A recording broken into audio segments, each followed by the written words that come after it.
ঐ লুটিয়া, ক চুতীয়া। আমি বহুত দিন হ'ল কলৈকো ফুৰিব যোৱা নাই, ক'ৰবাত ফুৰিব গৈ। বুঢ়ে চকু লগ ধৰিছে বৈ। আমি সেই ফুৰিব যোৱাৰ কথা পাতি আছিলো, তই আহিলে হ'ল। তই যাবি নেকি? যাম তো। ক'ত যাবি আকৌ? বুঢ়ে লগ ধৰিছে বৈ। কলৈ যাম মোকো ক আকৌ। বুদ্ধেশ্বৰ দাক কথাটো কওঁগে, তাৰপৰাহে ভাবিম ক'ত যাম। অকল আমি কেইটাই যাম দেই, আৰু লগ ধৰি নাথাকো। তহঁতি গোটেইকেইটাত কি কৰি আছ? বুদ্ধেশ্বৰ দা, আমি সেই ক'ৰবাত ফুৰিব যাব বুলি সুধিব আহিছিলোঁ। কলৈ যাবিনো? তাকে আপোনাক সুধিবলৈ আহিছিলোঁ। ক'ত গ'লে ভাল হ'ব আপুনিয়ে কওকচোন।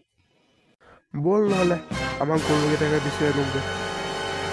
আমি সেই গৰু বিচাৰিব যোৱাৰ কথা কোৱা নাই নহয়, ফুৰিব যোৱাৰ কথাহে কৈছোঁ। হয় নি?